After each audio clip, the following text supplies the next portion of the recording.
Esto se supone que está conectado, ¿no? Los altavoces estos, las cosas No, estas. pero será de grabar, supongo, ¿no? Ya.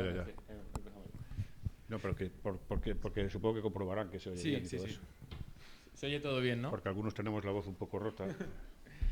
Bueno, pues buenos días a todos los que nos estáis viendo desde casa. Bienvenidos a este acto que estamos organizando desde la Asociación Demos sobre memoria histórica. Hablaremos del nuevo libro que ha publicado Eduardo Ranz, que se llama Memoria Civil, no matarás.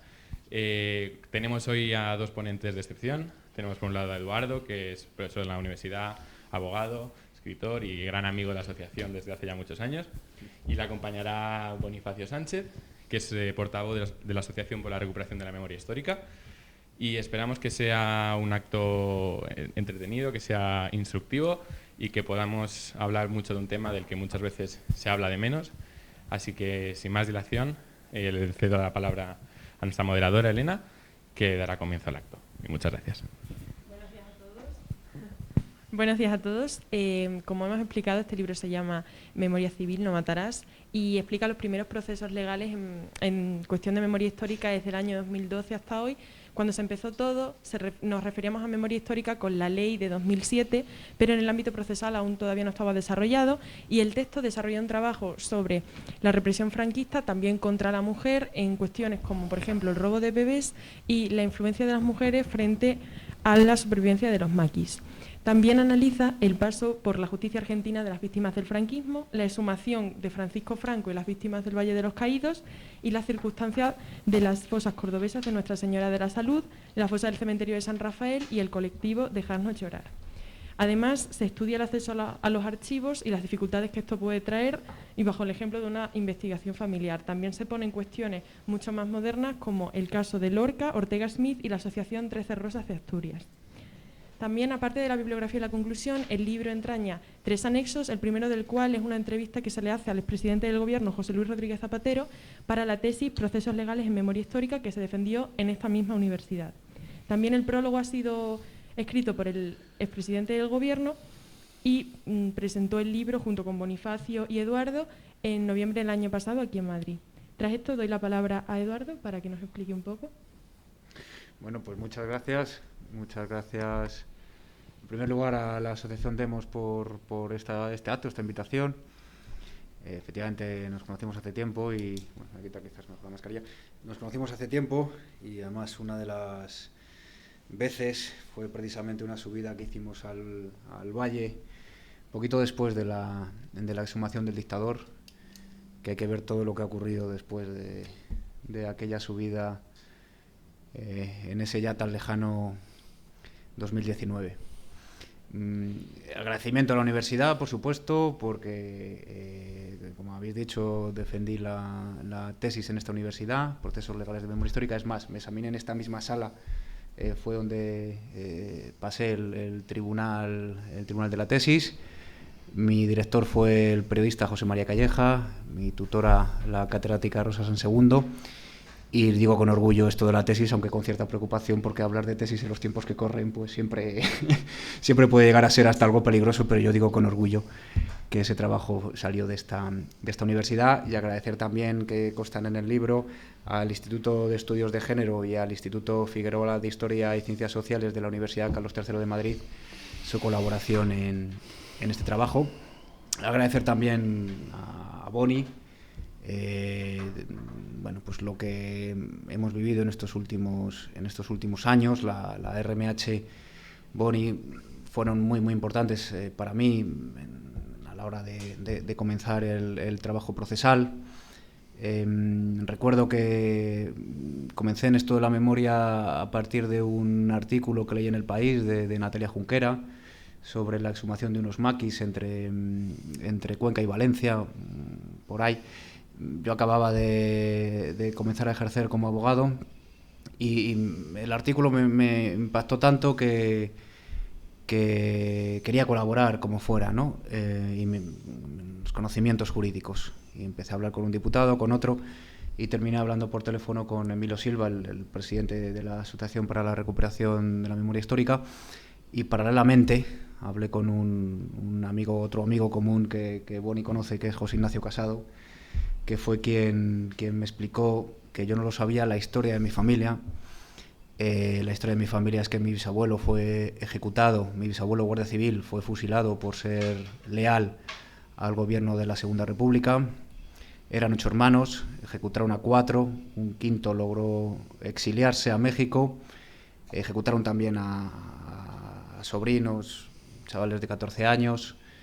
Está recogido en un libro y es uno de los sucesos más duros que sufrió la provincia de Soria en esos años. Y entonces todo ese conocimiento yo se lo debo precisamente a esa generosidad o esa facilidad de investigadores como José Ignacio Casado o el movimiento que ya habían constituido años atrás Emilio Silva o Boni, que eso nos llega a involucrarme más como abogado. Así que, Boni, me alegro mucho de verte y darle un abrazo enorme a Emilio. Así será. Que nos queremos. Y hemos colaborado 2 veces, especialmente. Una fue en Arganda del Rey, cuando se realizó la primera exhumación en la Comunidad de Madrid, en el año 2014. Se buscaban a 3 soldados de entre 17 y 18 años. Los quienes buscaban estos soldados eran los sobrinos nietos. En ese momento el ayuntamiento estaba gobernado por el Partido Popular, ahora Partido Socialista. En un primer momento no pusieron muchas facilidades por parte del ayuntamiento, y recuerdo una escena de ir con Boni y con una concejala, con Vicky Moreno, al juzgado de Arganda, precisamente a iniciar el proceso judicial sobre la exhumación. Tengo que decir que cada vez que voy todavía a ese juzgado por cuestiones del turno de oficio me acuerdo mucho de esa mañana.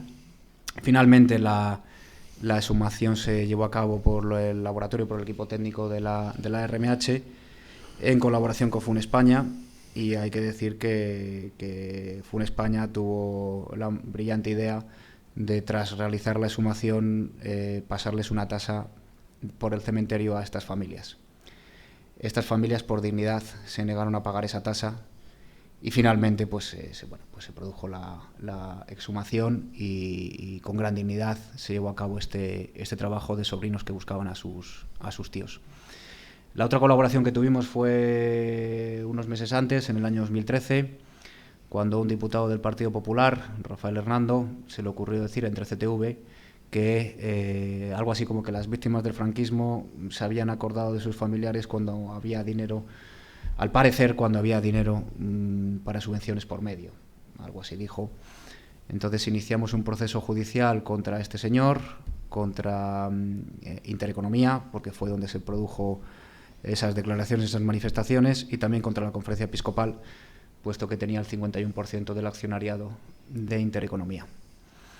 Los procesos judiciales siguieron hacia adelante, pero lamentablemente no podemos decir que el diputado corrigiera sus palabras, causando un gran daño a las víctimas del franquismo. Sin ir más lejos, la semana pasada hemos conocido 2 buenas noticias, o 2 noticias en materia de memoria. La primera de ellas se ha producido en Melilla. Se ha retirado la última estatua dedicada al dictador en suelo público. Se aprobó en el Pleno. El martes pasado se retiró al mediodía la estatua del dictador. Votos favorables de las fuerzas democráticas. PP y Vox se abstuvieron, que es como votar en contra cuando se trata de esta materia. Y el martes al mediodía se produjo la retirada de esta última estatua que quedaba del dictador. Se retiró el martes al mediodía, daban ganas de ir el miércoles a primera hora a Melilla a felicitar a ese ejercicio de democracia. Ese ejercicio que comenzó en el año 2005. En el año 2005 se retira la primera estatua del dictador, se retira en Madrid. En ese momento gobernaba el expresidente Rodríguez Zapatero. Era un momento en el que además ese día se celebraba el cumpleaños de Santiago Carrillo, y se produjo por primera vez que se retiraba la estatua ecuestre del dictador. Contaba Emilio Silva que ahí, una vez que retiraron la estatua, no se sabía dónde llevar la estatua. Entonces al final las llevaron a un almacén naval, pero no midieron bien y había dos opciones, porque la estatua no entraba por la puerta. Había dos opciones, o romper la puerta o cortar la cabeza al dictador. Y contaba Emilio que finalmente pues rompieron la puerta.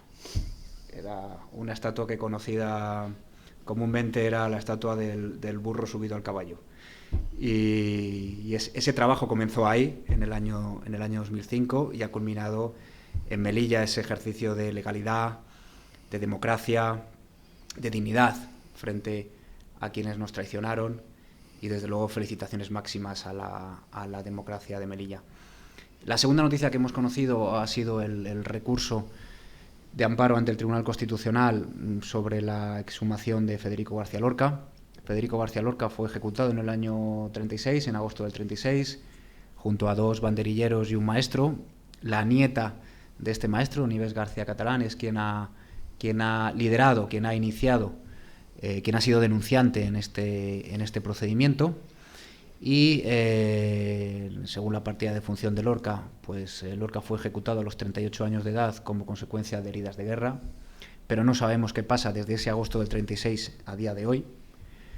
El Juzgado de Instrucción de Granada tuvo a bien archivar el procedimiento, que recientemente se ha recurrido en el Constitucional, por dos argumentos, principalmente por dos. El primero nos indicaba que teníamos que acudir a la vía civil, cuando curiosamente la vía civil fue derogada en el año 2016 por el Partido Popular, es decir, el juzgado nos indicaba una vía que ya no es posible porque ya no pertenece a la ley, como así lo reformó el entonces ministro Catalá.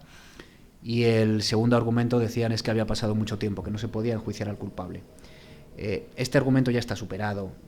En la Audiencia Provincial de Barcelona ya hay una jurisprudencia que establece que un juicio de probabilidad no es suficiente para un archivo, y un archivo por un juicio de probabilidad es un abuso.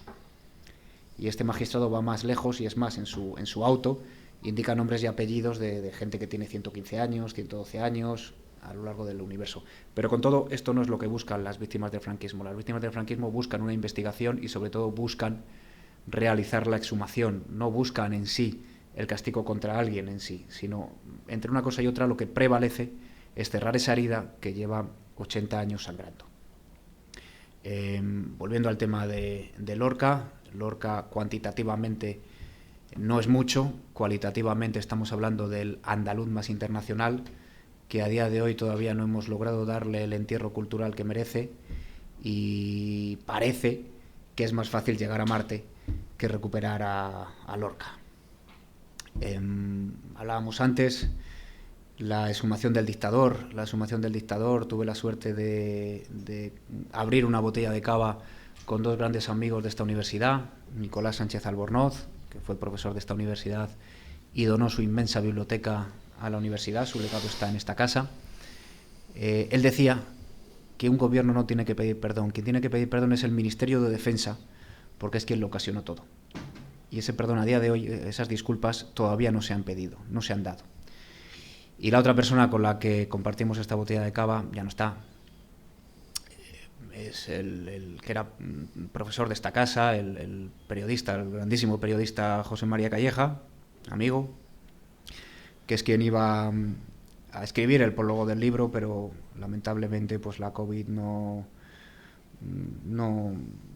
permitió que llegara a tiempo, y el prólogo pues lo ha escrito el presidente Rodríguez Zapatero, que en mi opinión, autor de la ley, y en mi opinión creo que hacen falta más hombres buenos como el presidente Zapatero, que a su vez fue el primer presidente que incluyó la ley de paridad, que hubiera mayor número de ministras que de ministros, o de mayor número de mujeres sentadas en el Consejo de Ministros en el año 2004.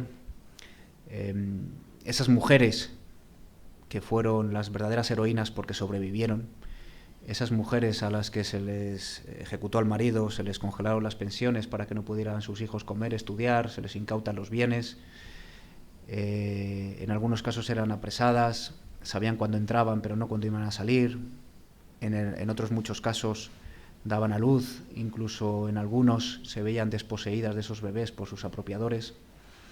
Esas mujeres derribaron todos sus muros para que sus familias pudieran seguir adelante. Esas mujeres son un ejemplo de trabajo, de lucha, de valentía, cuya historia merece ser contada, y todavía la sociedad no les ha rendido el grandísimo homenaje que todas ellas merecen. Voy terminando.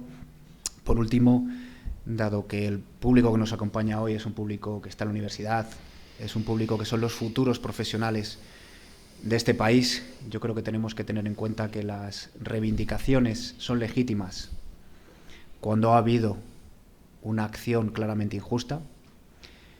Se debe combinar esperanza y acción siempre dentro del Estado de Derecho, de la democracia, y no podemos evitar los males de la dictadura, pero sí estamos a tiempo de ser conscientes de la inmensa responsabilidad que tienen todos ustedes, y es que la generación que ahora mismo se encuentra en la universidad son los garantes, son los responsables, son quienes deben garantizar que hay cosas que no pueden volver a ocurrir. Muchísimas gracias. Bueno, yo sigo el hilo entonces de la pregunta, que era perdón, relacionada con lo que yo quiera decir, ¿no? Pues entonces voy a empezar por una cosa que casi nadie recuerda ya, pero sucedió tal día que hoy, hace 45 años, y tienen nombres propios y apellidos. Se llamaban Pedro María Martínez, Francisco Aznar Clemente, Romualdo Barroso Chaparro, José Castillo y Bienvenido Pereda. Estos 5 trabajadores de Vitoria fueron asesinados tal día como hoy, hace 45 años, por ejercer su derecho a una lucha en concreto sindical, por mejorar sus condiciones de vida, y en aquella matanza conocida como Vitoria 76, pues hubo marcó un inicio de un periodo que tenía su antecedente en septiembre del 75. Es decir, Franco murió, como todos sabemos, matando, con las sentencias a muerte ejecutadas un 27 de septiembre de 1975, y la transición comienza con un acto criminal como es el de Vitoria del 76, que no terminó ahí tampoco, pero bueno, ese fue un inicio importante. Hubo muchos heridos, fue un día dramático que debería ser recordado, porque la memoria, a fin de cuentas, que es lo que yo quería plantear hoy aquí, para iniciar la charla esta, ¿no? La memoria al final es el componente esencial del ser humano. Si olvidamos lo que ha sucedido en el pasado, que es lo único que podemos olvidar o recordar, el futuro no podemos recordarlo ni olvidarlo, porque no sabemos ni lo conocemos. Si eso no lo tenemos en cuenta, si permanecemos en una ignorancia que lo único que alimenta es que sectores reaccionarios de una derecha que dábamos por finiquitada, digo dábamos en general, ¿no?, pues vuelvan por sus fueros con impunidad. Yo he visto un vídeo recientemente de algún miembro tertuliano o dirigente de la cadena de El Gato al Agua, en concreto el programa El Gato al Agua, ¿no?, llamando directamente a la violencia contra los que protestan en la calle, ¿no?, es decir, llamando a meterle el puño hasta los dientes a la gente con estas palabras. Estamos viendo incluso manifestaciones públicas en las que se hace alarde de la violencia, como pasó no hace mucho en el Cementerio del Este, en un homenaje a los de la División Azul, donde se hicieron proclamas claramente golpistas. No, así no se puede. El otro día yo participé en un programa muy brevemente de la tarde de la Sexta, donde un conocido director de periódico y tertuliano pues llegó a ensalzar el golpe de Estado del 18 de julio con total y absoluta impunidad. Quiero decir que, al final, si la memoria no nos funciona, si no somos capaces de reaccionar ante hechos que han sucedido en el pasado y que nos han marcado como país y como pueblo, entonces estamos en riesgo, en claro riesgo. Y haciendo un paralelismo con la situación actual en referencia al COVID, lo necesaria que es la vacuna, este país aún no está vacunado contra esa enfermedad. ¿Por qué? Pues porque entendemos que si seguimos teniendo más de 100.000 desaparecidos en fosas comunes, somos el único país occidental que puede decir eso, para nuestra desgracia, es que algo no ha funcionado bien, algo no hemos hecho bien, algo no ha hecho bien el Estado, mejor dicho. Porque esto no es una responsabilidad de las familias. Nosotros, como asociación, existimos por necesidad de las familias, no por petición de ninguna fuerza política ni por necesidad de ningún organismo oficial, sencillamente porque era una necesidad vital rescatar de las cunetas y del olvido a estos primeros constructores de una democracia en España. No solo se trata de exhumar, que es lo que hemos venido haciendo, y de devolver a sus familias, a sus seres queridos, que ya es muy importante, ya es una página importante escrita hasta el momento, donde van más de 9.000 cuerpos entregados entre todos los movimientos que ha habido de exhumación de fosas, sino que además se trata de rescatar del olvido aquella historia. Hay una imagen, yo recuerdo muy bien que Manolo Rivas decía en Rivas Vacía Madrid en el año 2004, algo muy interesante. Hay una imagen de una España de la época de la República en blanco y negro, conflictiva, tétrica, ¿no? Triste. Es mentira, no es cierto. Fue una época gloriosa para este país en todos los terrenos, en el terreno cultural, en el terreno político, en el terreno económico. Es decir, en el terreno de los derechos sociales. Éramos incluso un país puntero en ese sentido. Todos aquellos, como decía Eduardo ahora, todos aquellos que, como Federico García Lorca y tantos otros, colaboraron en mejorar este país, en hacer de él un país mejor desde todos los puntos de vista, en culturalizar un país que venía de la Edad Media, que estaba situado en la Edad Media prácticamente, ¿no? En volcar todos sus esfuerzos en la alfabetización, en la razón, en el conocimiento, en la ilustración. Todos aquellos que se destacaron en estas funciones o bien fueron asesinados o bien fueron obligados a un exilio del que muchos de ellos nunca volvieron, ¿no? Entonces, nuestra función en este sentido como asociación para la recuperación de la memoria histórica es esa misma, recuperar esa memoria tan necesaria para que aquellos hechos no vuelvan a suceder. Y empezando por lo más básico. Lo más básico es que un país no puede mirarse a la cara si sigue teniendo de manera flagrante esa cantidad de ciudadanos olvidados en cunetas. No puede mirarse a la cara. ¿Por qué? Pues porque afecta a la propia dignidad como país. Esto en ningún sitio se contempla, se ha contemplado dejarlo en el olvido. Aquí sí. ¿Por qué? Pues en gran medida, y insisto en que esta es nuestra posición, como es lógico, puede ser más o menos controvertida, pero entendemos que al no haber habido una ruptura con la dictadura franquista, hay un dato claro, y me meto un poquito solo en el terreno legal, ¿no? No ha habido un solo juicio en España contra un franquista acusado de crímenes de lesa humanidad.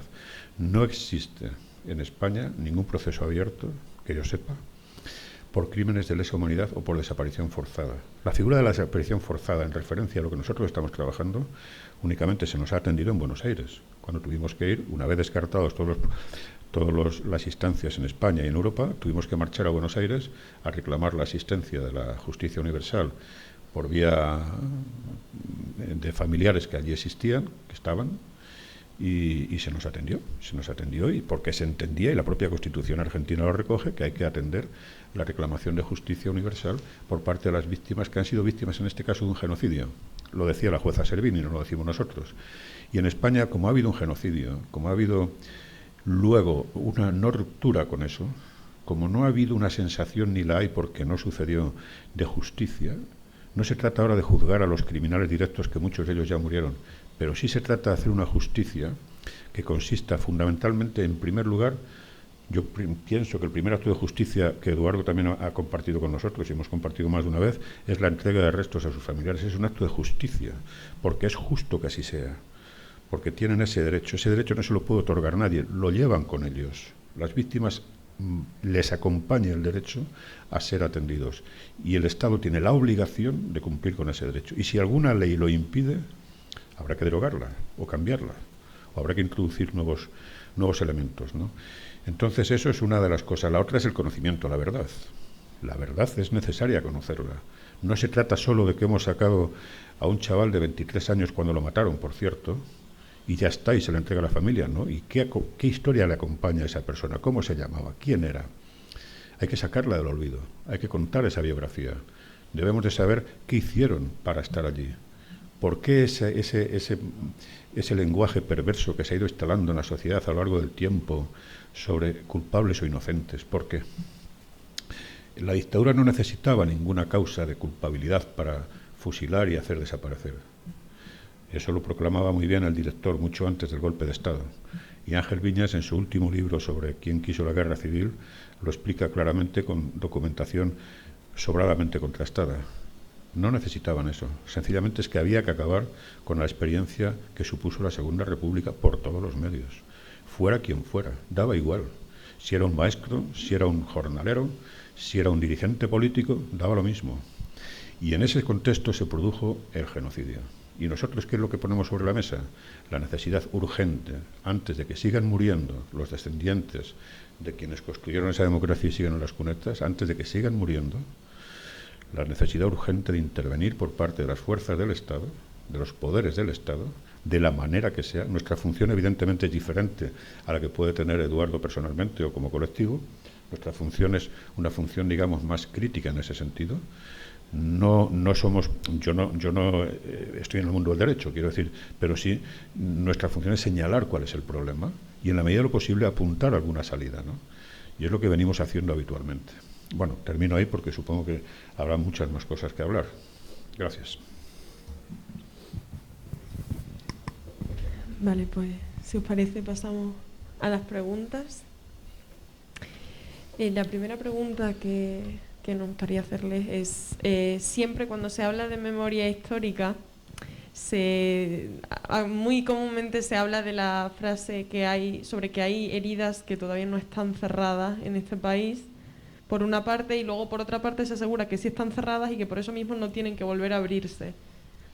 ¿Cuál es su opinión al respecto? ¿Consideran que hay heridas que todavía están cerradas, o sea, que todavía están abiertas, o que hay heridas que se han cerrado definitivamente y por eso es mejor no volver a abrirlas, en ese sentido? Seguramente vamos a decir cosas parecidas. Desde luego, sí. El discursito este de reabrir heridas, para empezar no se trata de abrir, se trata de cerrarlas. 80 años sangrando una herida y lo que se busca es recuperar a un olvidado para darle un entierro digno. La reparación no es exactamente la exhumación, la reparación es la reinhumación, es decir, el entierro conforme cada familia quiera, conforme a su creencia, a su religión, donde cada uno quiera. Ese es el concepto de reparación. Y se trata de cerrar esa herida que lleva 80 años sangrando. Como decía el doctor Echeverría, yo les invitaría a que acudieran a una fosa, estuvieran a pie de fosa, charlaran con los familiares, vieran lo que ocurre a pie de fosa y sobre todo el silencio que se forma cuando aparece el primer hueso. Y después le volvería a preguntar a esas mismas personas si creen que esto es pasar el tiempo. Sí, yo creo que efectivamente lo que decíamos antes, en lo que estamos de acuerdo aquí es que se produjo una gran herida, una herida individual y colectiva, que tiene, como decíamos, nombres, apellidos y lugares. Y hay dos posibilidades. Hay dos realidades, mejor dicho. Una, hay quienes plantean este argumento del reabrir heridas. Fijaros que el lenguaje es importante una vez más. Reabrir. Bueno, pues si hay quien plantea esto desde posiciones políticas, de que en definitiva están defendiendo su trayectoria, a veces personal, a veces política y colectiva, porque no olvidemos que muchos de las fortunas y de los puestos de responsabilidad que existen en este país provienen de las prebendas de la dictadura, y nadie les ha pedido cuentas por ello. Ese es otro capítulo pendiente. Y otros es por ignorancia, es decir, porque desconocen que lo que acaba de decir Eduardo, el sufrimiento que acarrean familias enteras, que lo estamos viendo ahora con el COVID. Si es muy fácil establecer la comparación. ¿Por qué ahora con el COVID, por desgracia, muere gente y no pueden ser despedidos por sus familiares, no pueden recibir el último abrazo de despedida, ni siquiera la familia se puede reunir para consolarse entre ellos? Aún sabiendo dónde van a residir los restos de esta persona que va a morir, es dolorosísimo lo que está sucediendo en este momento, lo estamos viviendo.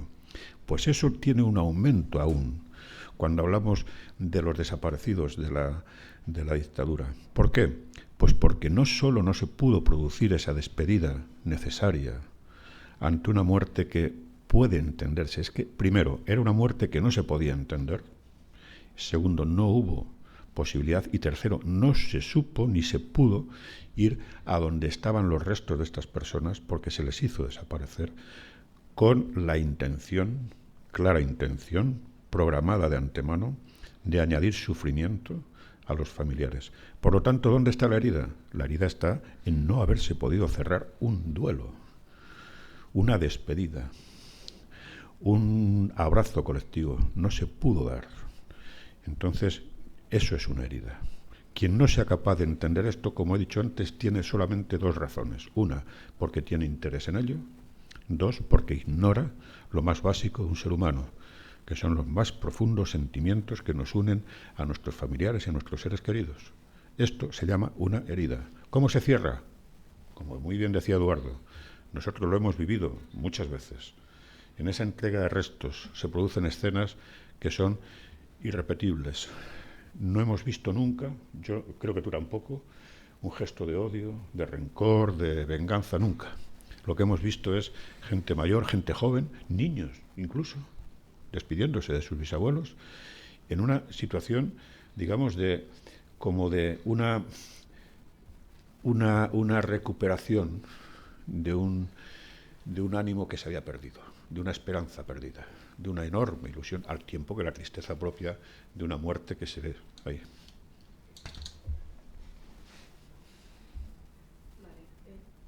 Siguiente pregunta.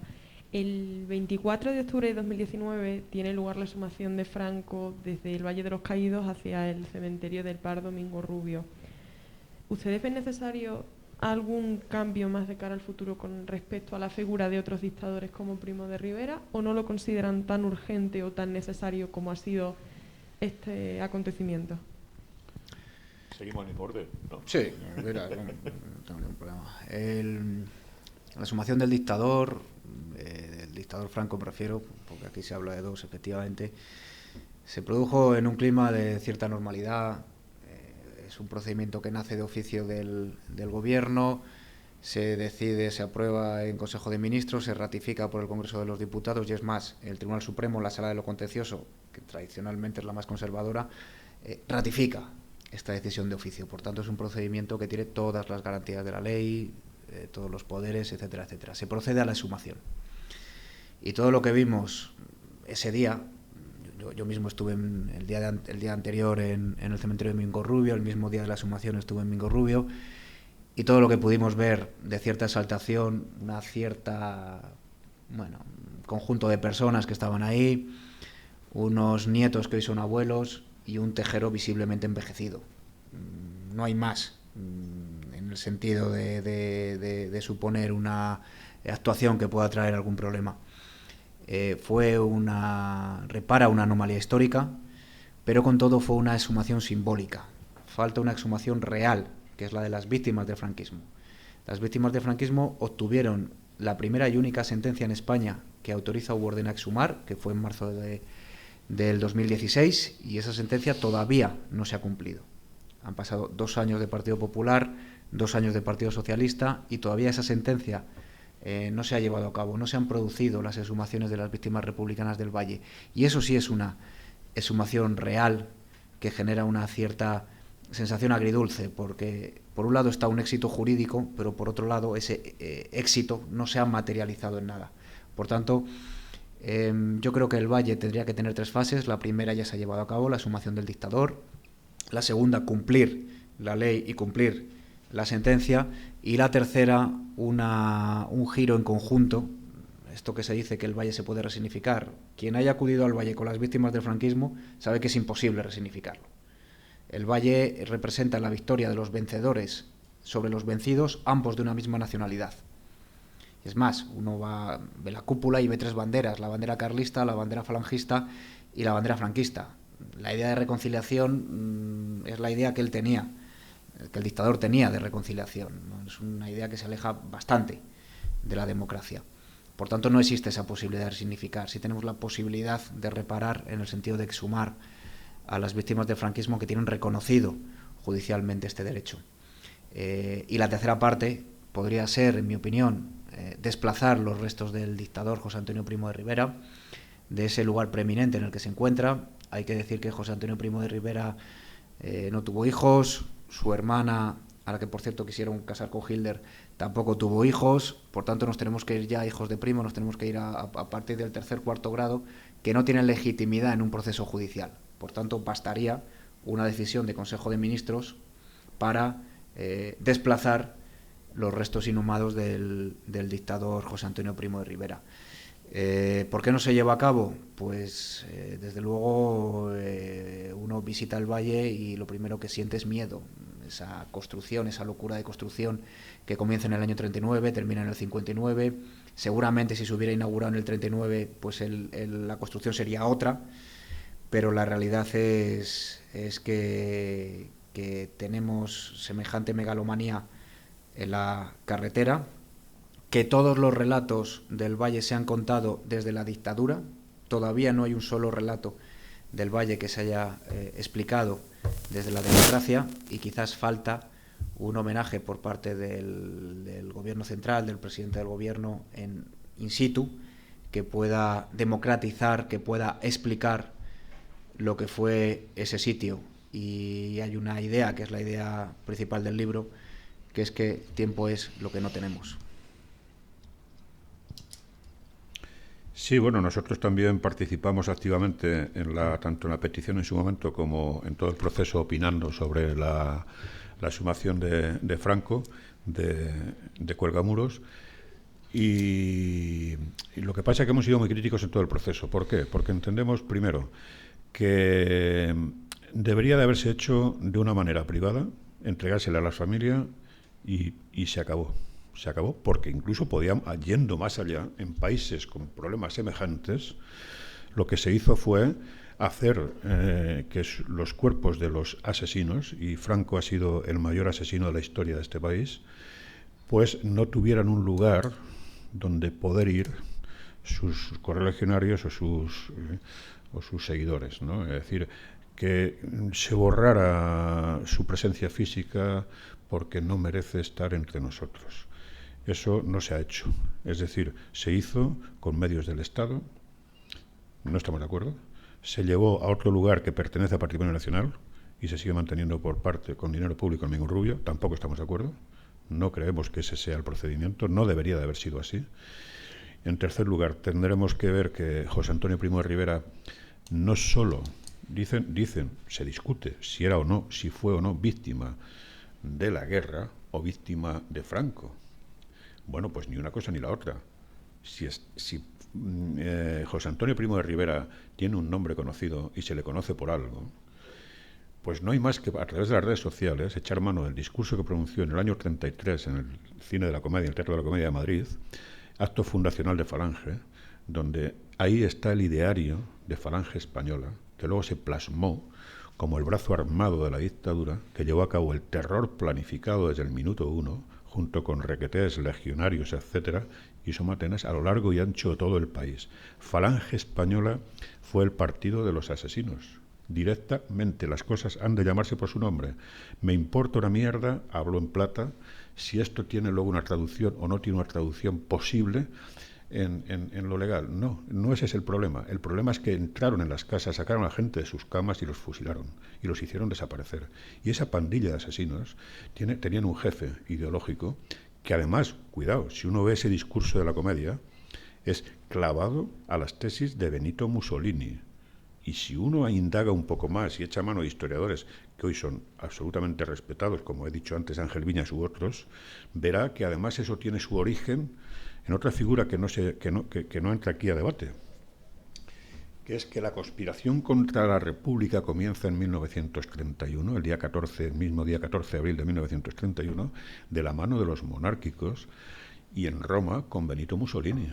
Y es Alfonso XIII el que empieza esa.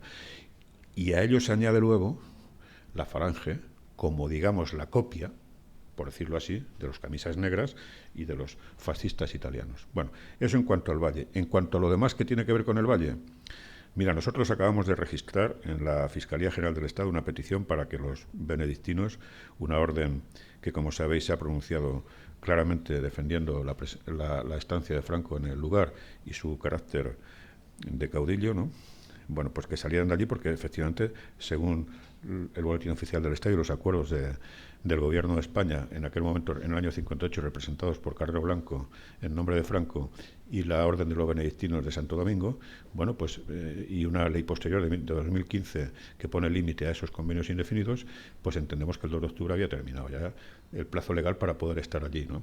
¿Cuál era y es la misión de los benedictinos allí?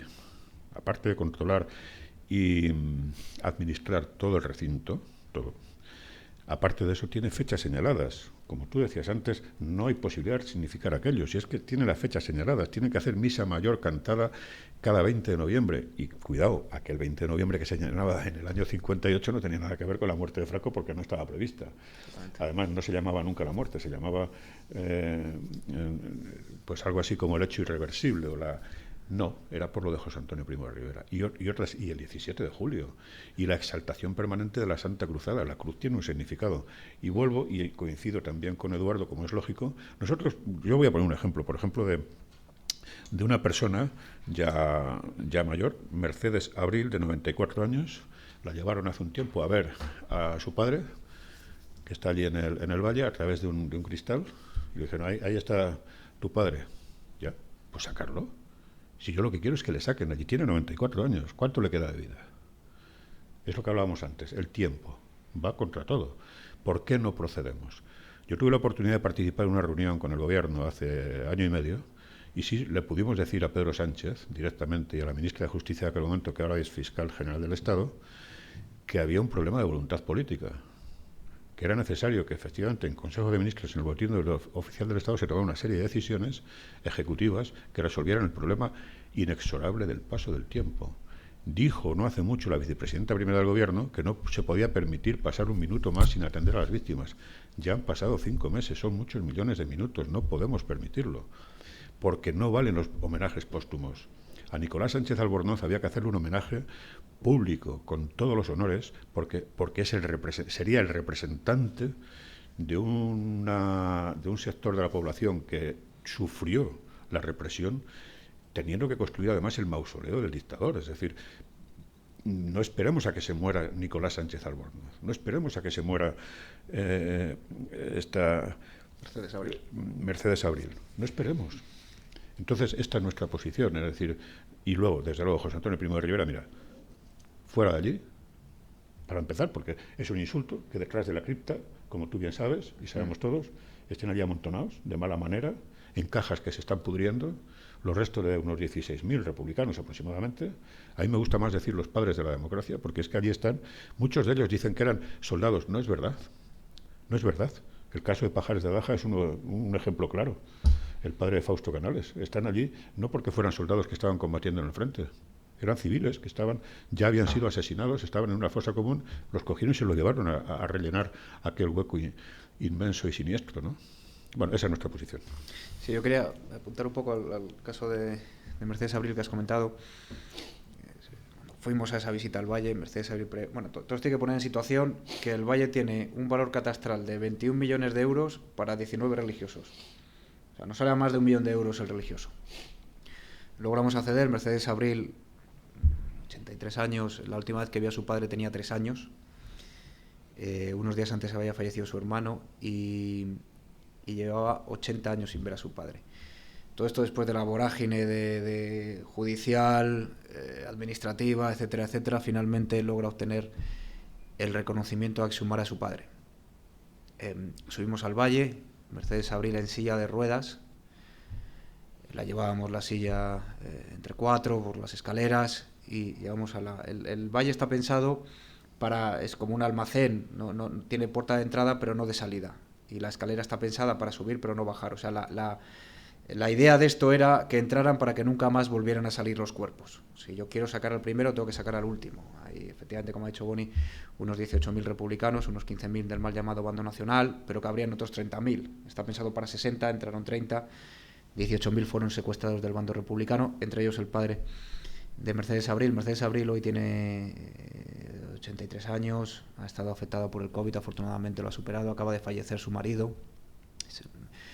Y cuando fuimos allí, además hay una foto en el libro que ella se pone delante de este ventanuco que decía Boni, En ese ventanuco se pueden ver las cajas. El criterio de entrada del bando nacional, del mal llamado bando nacional, pues era nombre, apellidos, requetés, lo que fueran.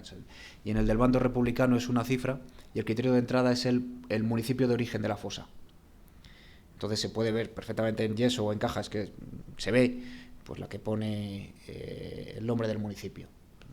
Se puede ver muchos de ellos, por cierto, pertenecientes a la Comunidad de Madrid, y gran parte de ellos también en este municipio de Getafe. Fue uno de las zonas de Madrid que más se llevaron al valle, y se pone en yeso, y es que se ve perfectamente el nombre del municipio. Y en el caso de Mercedes Abril entramos, ella decidió que llevaba mucho tiempo luchando, que no se iba a quedar justo a la puerta, se levantó de esa silla de ruedas, empezó a caminar en zig-zag por esa escalera con un bastón como buenamente pudo, llegó hasta ese ventanuco, apoyada por su hija, se quedó mirando al ventanuco, y lo primero que nos dijo fue: siento que mi padre está ahí dentro. En ese momento pedí que todo el mundo abandonara esa salita donde estábamos, y ella se quedó junto a su hija, presumiblemente delante de su padre, 5 minutos, 10 minutos, no sabemos si llorando, si en silencio, si rezando, no sabemos qué ocurrió en ese rato, pero sí sabemos que tuvo una mínima reparación, pero todavía queda muchísimo camino, y es que teniendo ese reconocimiento no salió de allí con los restos de su padre, que eso es donde está la gran injusticia.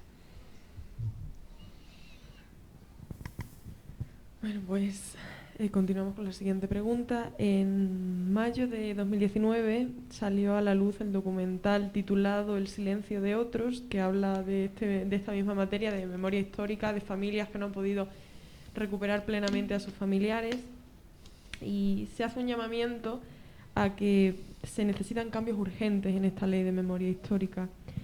Según ustedes, ¿qué cambios son verdaderamente necesarios? ¿Cuáles serían los primeros cambios que habría que hacer en esta ley?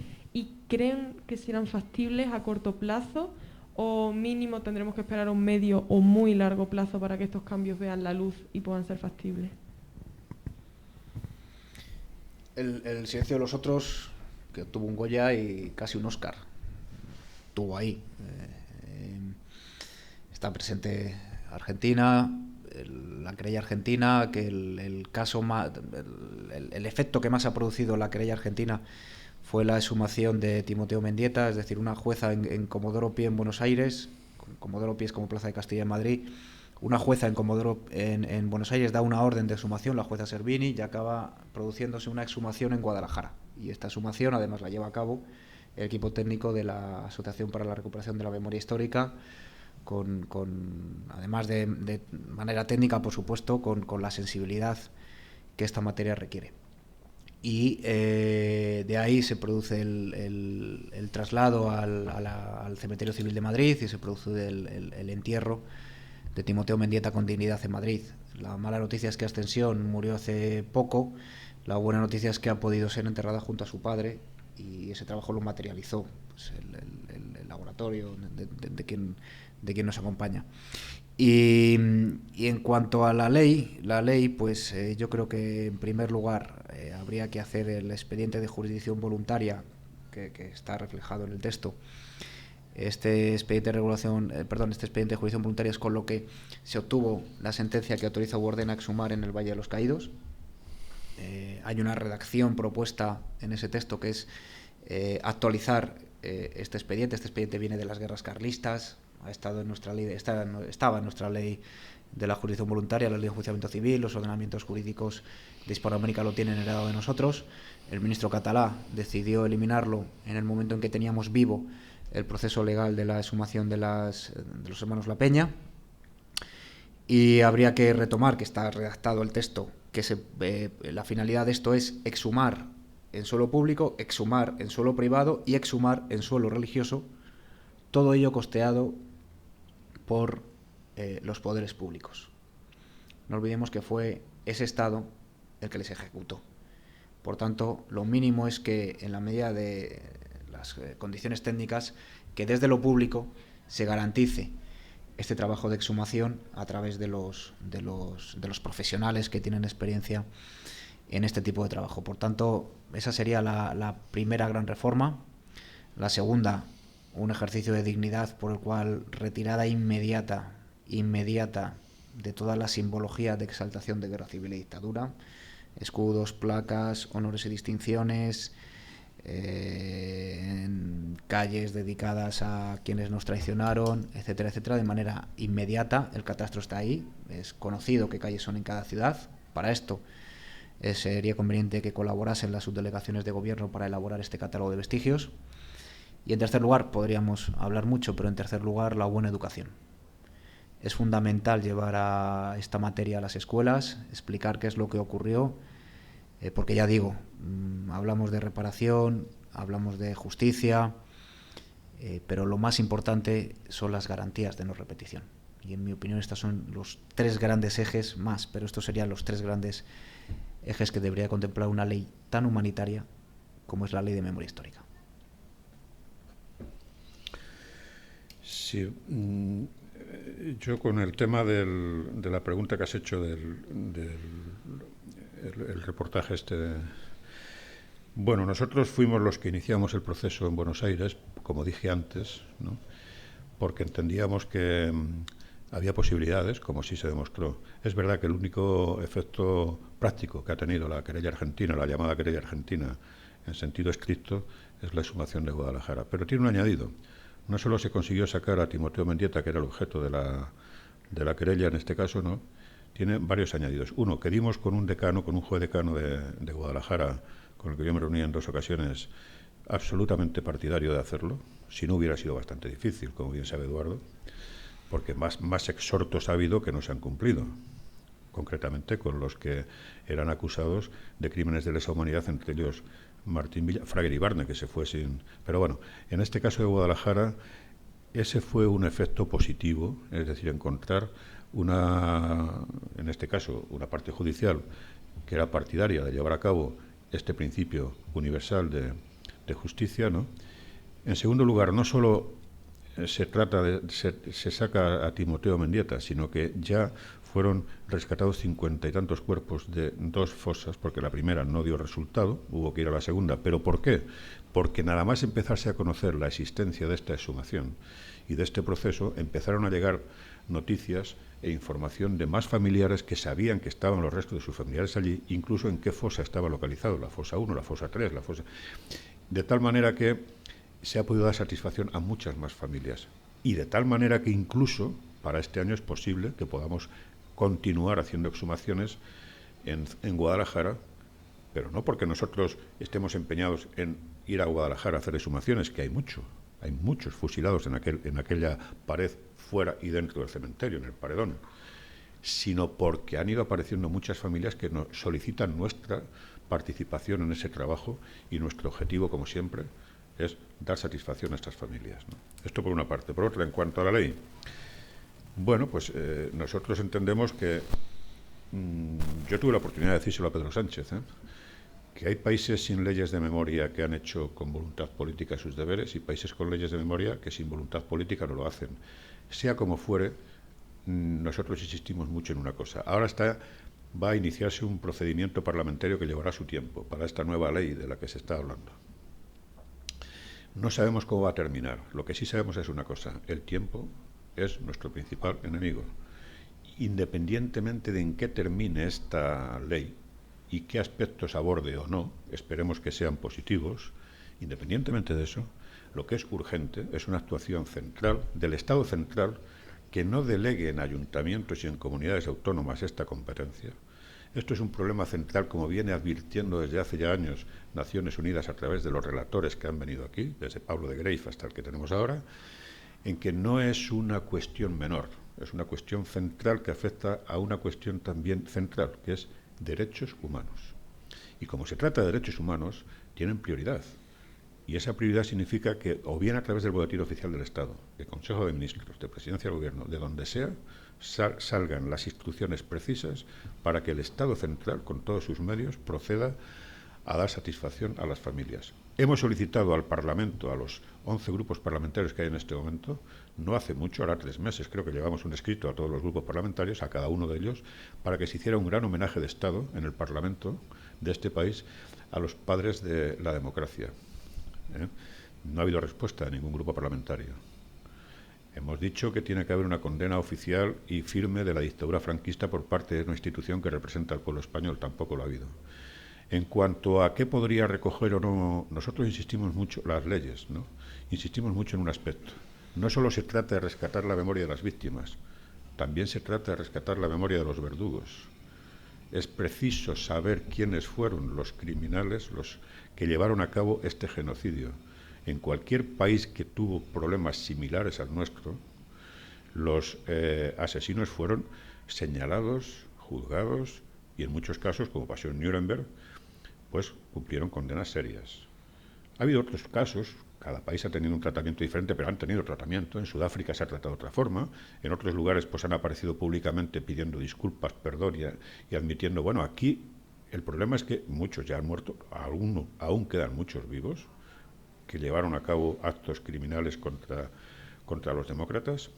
Antes hablábamos del 27 de septiembre del 75. Bueno, muchos de los que formaban parte de los tribunales militares del Goloso y demás todavía siguen vivos, y están por ahí. Villa el Niño se murió hace poco y era uno de ellos, y hay más.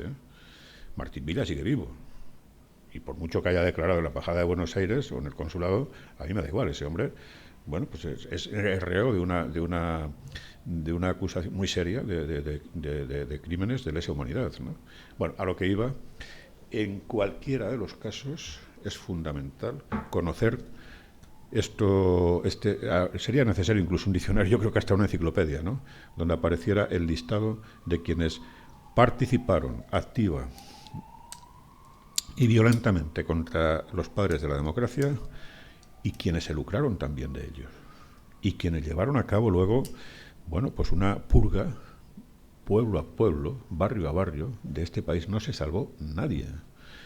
Todo eso tiene, hombre, eso no lo hizo Franco ni José Antonio Primo de Rivera. Eso lo hizo toda una estructura a su servicio que tiene nombres y apellidos. Y una cosa muy importante, que legalmente seguramente ya no se puede hacer nada porque desaparecieron muchos documentos. En el año 77 Martín Villa mandó destruir camiones y camiones de documentos de Falange que hubieran podido facilitar mucho el acceso al conocimiento de estas realidades de las que estamos hablando.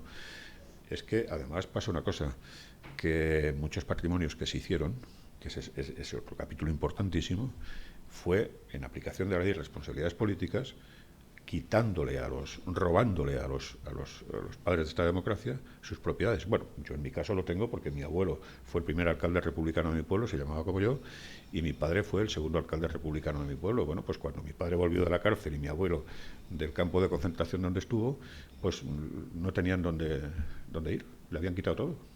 Bueno, pues así miles y miles y miles. Bueno, pues son tantas las cosas que habría que recoger que yo creo que no solo basta con que haya una ley de memoria, llámese como se llame, sino que haría falta, y eso Eduardo sabe más que yo, evidentemente, modificaciones en el Código Penal, nuevas figuras delictivas que no están recogidas, o nuevos elementos, ¿no?, que no están recogidas en nuestro ordenamiento jurídico, pero que habría que recogerlas para atenernos a esa práctica, porque muchas veces los jueces se escudan en las leyes que existen. Claro, existe la ley de amnistía, claro, existe la ley de amnistía, es que está ahí. Es decir, y por lo tanto cualquier juez puede decir, oye, en aplicación de esta ley yo no puedo proceder contra lo que me estáis diciendo, ¿no? Entonces, bueno, yo creo que no es tanto un problema legal como un problema de voluntad política, siempre. Cualquier poder del Estado tiene que tener ese componente de voluntad política. Le tomo la palabra de lo de voluntad política para seguir con la siguiente pregunta. Un poco va relacionada con la irrupción de Vox en el Congreso. La pregunta es, ¿ven posible que con esta irrupción de este partido se pueda ralentizar el proceso de cambio que tanto se busca? ¿O por lo contrario creen que ayudará a agilizar el proceso? Hombre, lo hemos visto en Andalucía, donde gobierna con el Partido Popular Vox. La erupción, lo primero que se ha hecho ha sido eliminar la Dirección General de Memoria Democrática, retirar todas las actuaciones que habían sido de gran avance en Andalucía. La Ley de Memoria Democrática de Andalucía, que era referente, de hecho las posteriores se han inspirado En la ley de Andalucía, la ley autonómica solucionaba el hecho de que en su momento el gobierno de Rajoy redujera la ley a 0 euros, con lo cual la derogó de facto. Se había hecho un buen trabajo en memoria, sobre todo en Andalucía. Falta efectivamente el acceso a archivos. El acceso a archivos es fundamental que se interprete correctamente por las universidades capitales de provincia. El acceso a archivos es fundamental para conocer la verdad, la verdad de cada uno, para avanzar como país, y el hecho de irrumpir este tipo de fuerzas pues puede suponer una limitación que ya de por sí era complicada, puesto que el archivo depende de quien lo custodie. La voluntad política es fundamental, efectivamente. Sin voluntad política no hay nada que hacer, y para que la voluntad política sea real necesita 2 elementos: un cuerpo jurídico en condiciones y una partida presupuestaria digna. Si ambas no se dan, el político nos está mintiendo. En cuanto a casos concretos, pues hemos visto como un diputado de Vox decía de las 13 Rosas que eran asesinas, chequistas, etcétera, etcétera. Y por contra, la Asociación 13 Rosas Asturias, que acude a un juzgado a pedir que este señor se disculpe y que sea condenado a estando presente en trabajos de exhumación. Pues eso es la buena educación.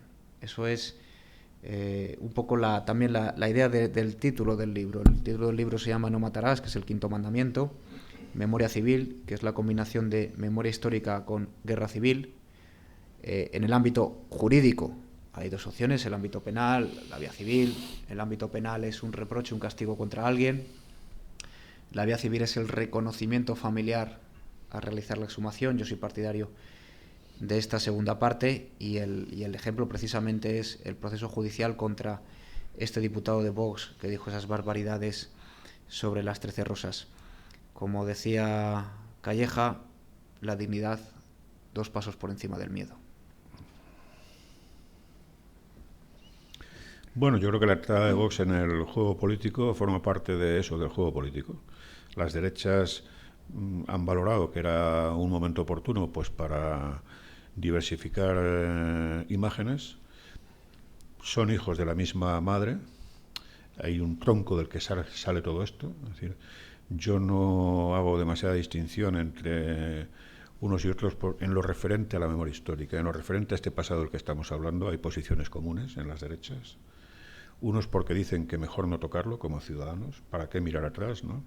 Otros porque dicen que somos unos pedigüeños y estamos moviéndonos por dinero, y otros porque sencillamente se limitan a defender más o menos abiertamente la figura del dictador y de la dictadura. En cualquier caso coinciden todos en algo: dejemos en paz esta historia, vamos a mirar adelante, ¿no? Es decir, y todo lo que sea mirar hacia atrás, no, porque perjudica la convivencia democrática, y ahora salen todos en tromba a defender la Constitución cuando sacamos esta cuestión. Nosotros pensamos que esto se ve en hechos, en respuestas concretas. Hasta ahora no hemos tenido respuestas concretas de nadie en cuanto a nuestras peticiones y solicitudes. Entonces, pues que se retraten. ¿Por qué hemos dicho que se haga un homenaje de Estado en el Parlamento, que la representación genuina, entre comillas, del pueblo español? Entre comillas digo porque ya uno a veces empieza a dudar de que los representantes cumplan con el mandato de la población, pero en cualquier caso, ¿por qué hemos dicho eso? Porque es necesario tomar partido cuando se plantean estas cuestiones. En sede parlamentaria, claro, y que cada partido diga qué pasa aquí. No tirarnos los trastos a la cabeza de estas palabras gruesas, y no, sencillamente, ¿hay que discutir a estas alturas que hay que sacar a los muertos de las cunetas? ¿Sí o no? Debátase. ¿Hay que discutirlo? Si hay que discutirlo, algo falla aquí. Y quien diga que eso se discute, ya se ha situado. O quien diga, no, eso no se trata, eso dejarlo.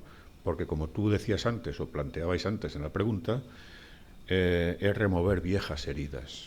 Bueno, quien plantea eso tiene un problema, porque es para plantear nosotros claramente, bueno, bien, ¿y tú tienes algún familiar en una cuneta? Y ya está, y lo dejamos ahí. Es factible, es entendible que un ser querido pueda seguir ahí tirado, por ejemplo, ¿no? Por ejemplo.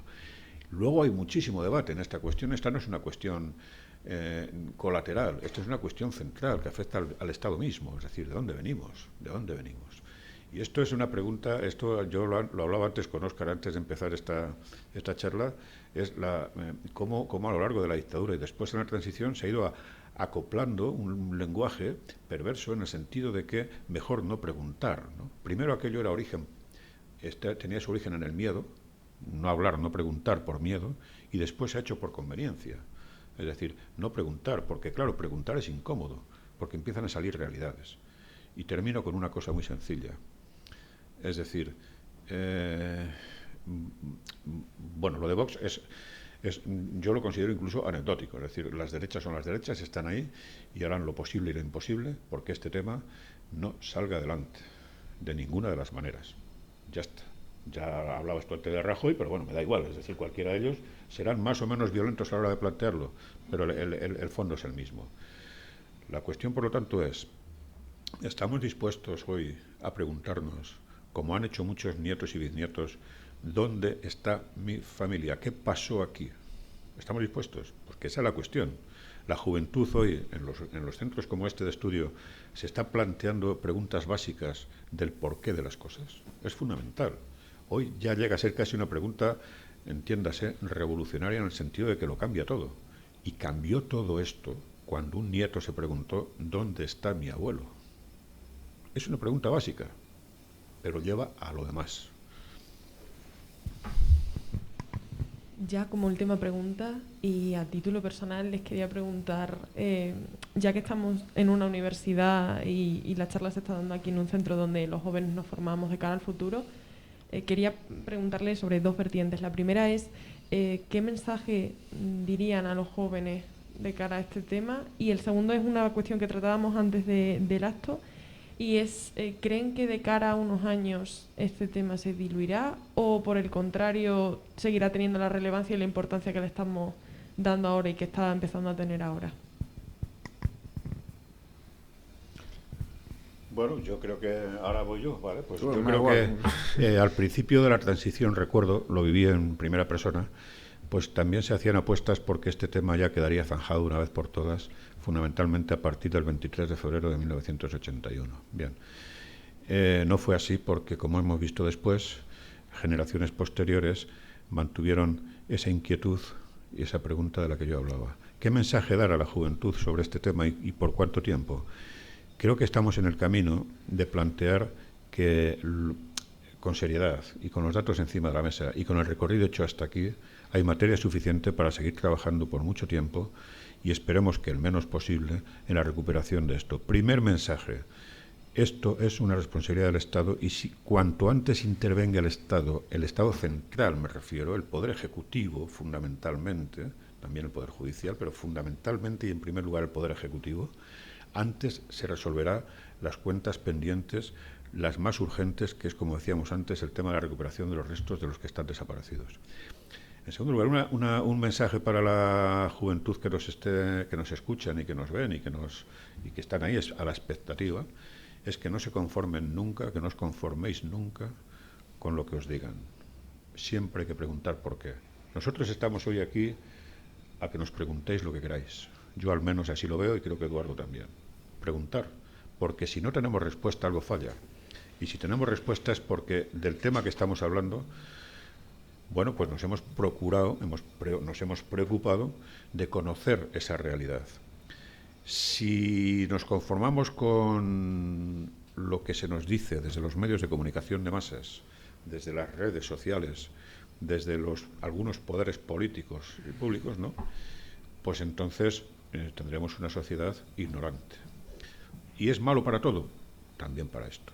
Y no ser consciente de que en España hemos sido el único país de Europa en el que ha pervivido sin ruptura una dictadura de las más sanguinarias que se han conocido en el siglo XX, es grave, es gravísimo. Y por cierto, matizo una cosa nada más, este no es un problema español, este es un problema que nació de las mismas entrañas de Europa y Europa debería también de ocuparse de esto. Ahora no puede lavarse las manos.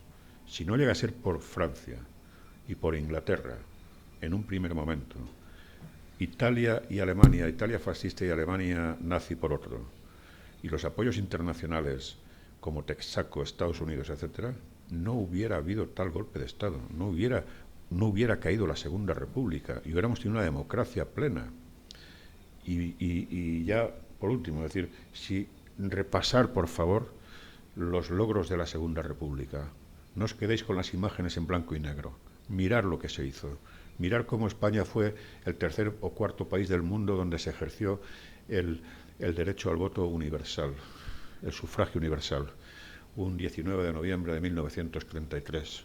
Mirar que aquí en derechos sociales se avanzó muchísimo, que por primera vez en muchos pueblos y ciudades de este país hubo alcaldes que no eran profesionales de la política, sino que eran ciudadanos con vocación de servicio público de primera línea y podían ser jornaleros o podían ser maestros o podían ser lo que fueran. Este país avanzó muchísimo, en muchísimas cosas, fue pionero, asombró al mundo, y con eso tenemos que aprender lecciones que nos sirvan para el futuro, porque hay que ser exigentes, no podemos decir que sí a lo que nos digan, hay que ser muy exigentes. Sí, el paso del tiempo, desde luego, es como si dentro de 30 años alguien le pregunta a las víctimas del terrorismo que si esto es reabrir heridas, que si no tienen derecho a pensiones, que etcétera, etcétera. Sería algo tan ridículo plantearlo hoy que es el mismo efecto que planteárselo a las víctimas del franquismo. En cuanto al espíritu de esta generación, la mayoría de ustedes pues han nacido en torno al año 2000, 2002, 2004.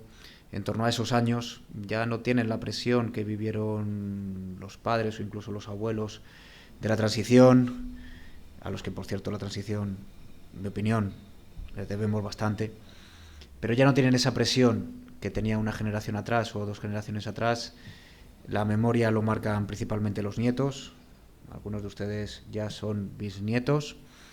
Puede que tuvieran relación familiar con la memoria o puede que la tengan simplemente por una cuestión de convicción, pero lo más importante es que actos como la mañana de hoy nos recuerdan que esta generación entiende la memoria como un problema de gobierno, de Estado, de España, no de una parte de la sociedad española como pueda entender el sector de derechas, que entiende que la educación, la sanidad, la memoria o la extranjería son cuestiones de un sector de la sociedad española. Creo que esta generación ya es una generación libre, que es la más preparada de la historia. Cada generación es la más preparada de la historia, pero en este caso además es que es verdad.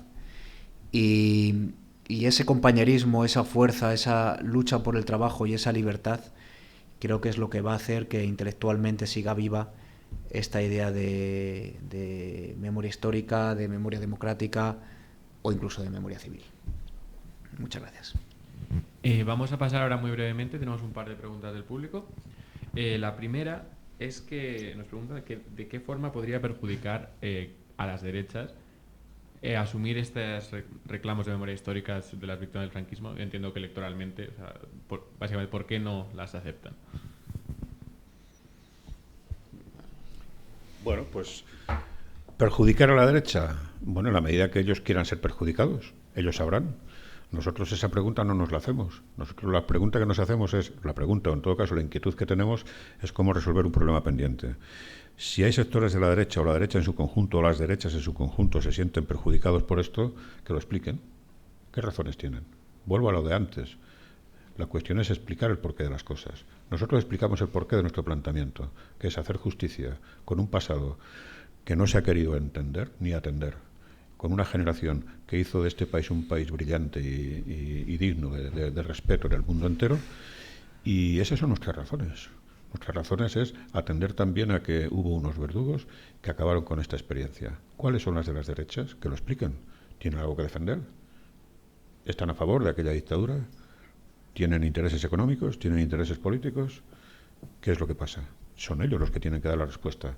Nosotros, como digo, tenemos claro que el objetivo nuestro no es que las derechas desaparezcan, por decirlo así. Nuestro objetivo es que se reconozca este pasado y se haga justicia con este pasado. Si alguien se siente ofendido con eso, es ese alguien el que tiene que dar explicaciones, ¿eh? Es a ellos a los que hay que pedírselas.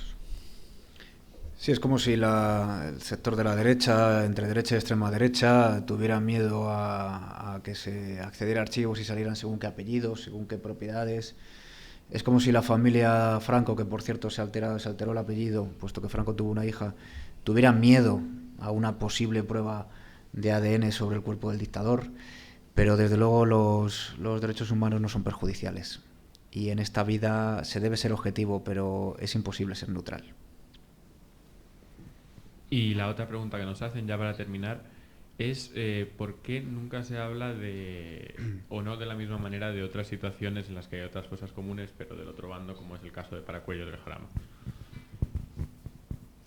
Bueno, se habla muchísimo de Paracuellos del Jarama, por cierto. Siempre sale a relucir Paracuellos del Jarama. No sé si hay tantas fosas del otro lado, no lo sé. Yo recuerdo una anécdota en Casillas, creo que era en Casillas, en Ávila, en una fosa que teníamos allí de 7, estábamos abriendo la fosa, estaban ya localizados los 7 cuerpos y aparecieron unos chavales, muy mal encarados, diciéndonos y hablé yo con ellos, que por qué no abríamos una fosa que había un poco más abajo con unas monjas que fueron asesinadas y violadas por los rojos. Bueno, yo lo que le planteé, decidme dónde están, vamos para allá, lo vemos. Bueno, eso es lo que dicen aquí, no tampoco, pero decidme dónde están. No hay ningún problema, de verdad os acompaño. No había tal caso. Y no es que no haya. Paracuellos del Jarama fue suficientemente reconocido, sus familiares fueron suficientemente, o más que suficientemente, compensados. Lo que se llamó las víctimas de la República de los Rojos tuvieron, tanto soldados como los que fueran civiles, tuvieron al acabar la guerra, a lo largo del tiempo, prebendas, no solo reconocimiento público, y sus nombres puestos en las paredes de las iglesias y en los centros oficiales, junto al de José Antonio Primo de Rivera, sino además pensiones, puestos de trabajo, que iban, por cierto, acompañados de depuraciones. En Sevilla se hizo un trabajo muy bueno en el Ayuntamiento de Sevilla que tenía que ver con esto, cómo se depuró a todo el funcionariado del Ayuntamiento de Sevilla de la época de la República para que sus puestos fueran ocupados por los adictos al régimen, entre otros los que habían sido viudos o viudas en este caso, o hijos de los que se habían destacado en la defensa de la causa de la cruzada contra la República. Por lo tanto, pues si alguien tiene alguna reclamación que hacer sobre Paracuellos del Jarama, pues que vayan allí, que digan lo que quieren. Si hay algo que hacer allí, pero que yo sepa, aquello está más que resuelto, que yo sepa. Y además hay una cosa, hay un relato equidistante que es peligrosísimo. Malos unos, malos otros. No es cierto. Para empezar, fijaros que hay un detalle que también Eduardo seguro que lo sabe mejor que yo con fechas. La Segunda República no declaró la guerra hasta el final de la guerra. No declaró el estado de guerra porque nunca entró en esa perversa práctica que llevó a cabo la dictadura del trato a la retaguardia. Jamás. Es decir, la República, ¿hubo algún acontecimiento? Claro, era una guerra. ¿Hubo una política de Estado de eliminación de población civil en la retaguardia? Jamás. Es más, en los casos en que pudiera haber habido algún abuso, se trató de paralizar y se paralizaron muchos. Yo sé de algunos casos incluso muy cercanos a mi familia, que se paralizaron procesos que luego, sin embargo, no tuvieron el reconocimiento por la otra parte cuando se dio la vuelta a la cosa. No lo tuvieron. Entonces, no existe la equidistancia. No existe la equiparación, no es lo mismo los leales, el lenguaje es fundamental, otra vez vuelvo a insistir en esto. No se trató de una guerra civil, es que ya está establecido, no es verdad. Lo que define la guerra en nuestro país no es, y nunca en aquel tiempo fue llamada así, nunca. Unos la llamaban cruzada y otros la guerra nacional contra el fascismo y otros una guerra de liberación porque había italianos, había nazis aquí, pero nunca se llamó guerra civil porque no era el componente esencial de enfrentamiento entre hermanos, no. Formaba parte de un conflicto internacional que estaba ya en marcha. Era parte de aquel proceso complejo en el que se estaba luchando a nivel internacional y desde luego en Europa por fuerzas muy, muy potentes, ¿no? Entonces, esa equiparación es una perversión. No hubo dos bandos, no es cierto. Hubo los leales al gobierno y los golpistas, los rebeldes. No hay más. Entonces, ¿quién diseñó la política de exterminio? Los golpistas. Eso estaba perfectamente diseñado por el director Emilio Mola y por bueno, en su momento ya empezó Calvo Sotelo por hacerlo, ¿no? Ya empezó por programarlo Calvo Sotelo, pero luego continuaron el resto. Y bueno, pues luego ya se procedió al golpe, propiamente dicho, pero con un plan establecido que, por ejemplo, si tenéis curiosidad, podéis echarle un vistazo a un libro que salió hace ya mucho tiempo, que se llama La columna de la muerte, de Francisco Espinosa, que relata de manera ejemplar cómo procedió los golpistas desde Sevilla hasta Badajoz, donde terminan en agosto, empiezan en julio en Sevilla y van avanzando de Sevilla a Badajoz, la llamada columna de la muerte comandada por Castejón, eliminando población civil a una media del 10%, indiscriminadamente, daba igual. Todos aquellos que hubieran tenido algún compromiso, hubieran estado en una mesa electoral, por ejemplo, fijaros que se incluye en el listado aquellos que hubieran estado en una mesa electoral por cualquiera de las fuerzas del Frente Popular. Iban para adelante, se lo llevaban, a ellos, a sus mujeres y a sus hijos. En Llerena, en Badajoz la masacre de Badajoz fue bestial. Entonces, claro, eso era un plan de exterminio perfectamente elaborado. ¿La República tuvo uno? Nunca, jamás. Todos los ministros de la República, yo llegaba a escuchar en una tertulia en La Sexta, delante de mí, llamar asesino, y lo acabamos de ver lo que pasa en Madrid, a Francisco Largo Caballero. Pero si Francisco Largo Caballero pero además nunca recibe el trato de presidente, fue un presidente democrático, elegido democráticamente por un pueblo, por el pueblo español, y jamás llevó a cabo ningún acto de violencia, todo lo contrario. Es decir, ¿y cómo se le trata ahora? Impunemente, como un asesino. Llega a estas derechas, me da igual que se llamen Vox, PP, porque están haciendo lo mismo, o Ciudadanos, y cogen y retiran las placas de un presidente del gobierno de España, democrático, y lo tiran, impunemente, y no pasa nada. Esto no es normal. Esto en cualquier país de nuestro entorno es impensable. No se puede.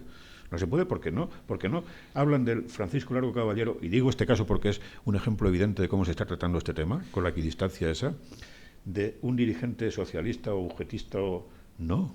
Lo que definía a Francisco Largo Caballero es, primero, ministro de Trabajo y segundo, presidente del Consejo de Ministros.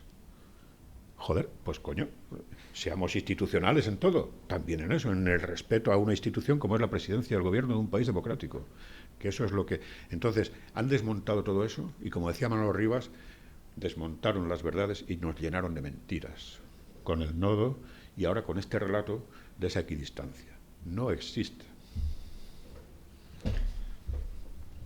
Hemos visto ejemplos en la provincia de Toledo, se procedió a una exhumación de unas monjas ejecutadas por el bando republicano y esa exhumación además la costeó Intereconomía.